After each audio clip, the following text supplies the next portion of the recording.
បងហើយសាប់ដើម្បីរស់របស់លោកសុនល្អមែនតែនេះខ្ញុំចូលហើយ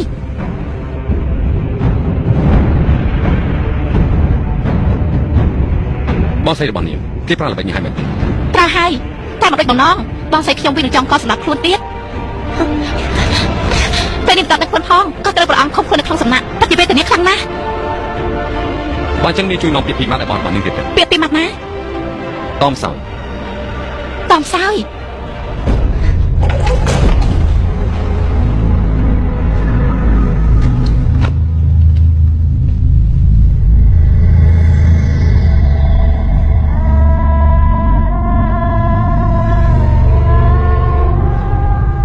អូនចាំបាច់ជន់ឆ្លីខ្លួនឯងធ្វើ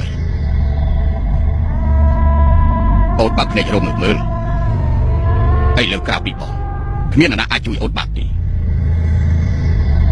បើបងមិនជួយអូនមិនអាចចាក់ចេញពីដំណាក់កំសត់មួយជំហានឡើយ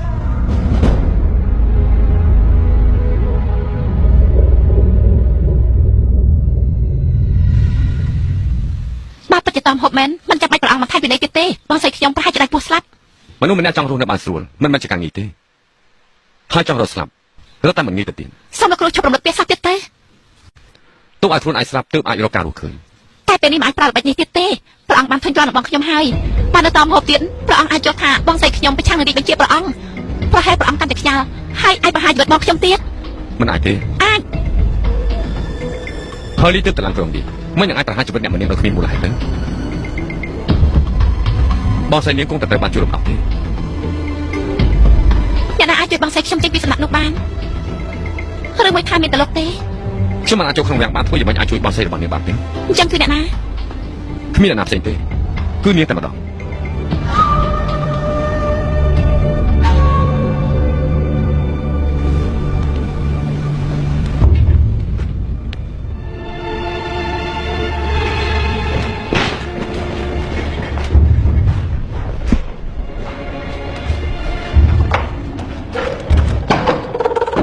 បើសិនជានាងមិនតឹង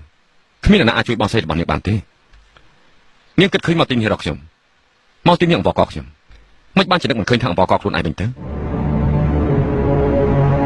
ល្បិចល្អបំផុតនៅក្នុងលោកគឺត្រូវពឹងទៅលើមនុស្សអនុវត្ត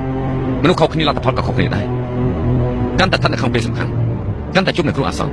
គឺត្រូវតែជ្រើសរើសមនុស្សដែលខ្លួនអាចជឿជាក់បំផុតដើម្បីអនុវត្តគម្រោងការរបស់ខ្លួនឥឡូវនេះបាននាងជឿជាក់លើអ្នកណាឥឡូវនាងប្រហែលជាមិនអាចជឿជាក់ទៅលើអ្នកណាទេគឺជឿជាក់លើខ្លួនឯងតើទៅទេ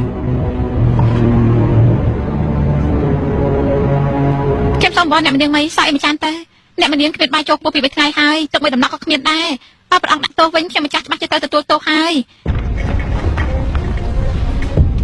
ចេញក្រៅទៅហេតុអីមិនบอกឲ្យខ្ញុំជួយនាងហ៎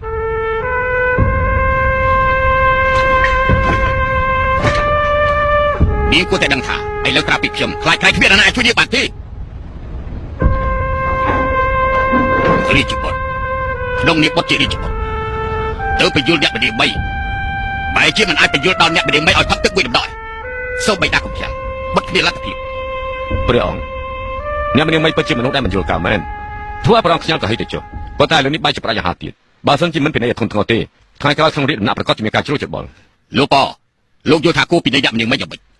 ក្នុងនាមជាអ្នកម្នាងគួរតែធ្វើជាគំរូគោរពតាមព្រះរាជបញ្ជារបស់ព្រះអង្គទើបត្រូវព្រះអង្គពិន័យដាក់ក្នុងដំណាក់កំសត់ប៉ុន្តែគាត់បែរជាតបអាហារនេះមិនប្រឆាំងនឹងព្រះអង្គទេបើតាមទូបង្គំយល់អ្នកម្នាងមិនគួរតែសុំទោសលោកកៃក្រាបទូលសុំទោសលោកកៃសុំទោសយ៉ាងម៉េចទៅយើងប្រទានទោសស្លាប់ដល់ទ្រូងព្រះអង្គគួរតែប្រទានទោសប្រហារជីវិតដល់អ្នកម្នាងមិនដើម្បីជាការប្រមានដល់អ្នកផ្សេងទៀតព្រះអង្គ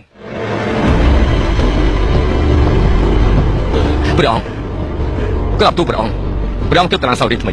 ពេលនេះក៏ស្រាប់តែមានរុក្ខជាតិទឹកដុះចេញមកក្រាបទូល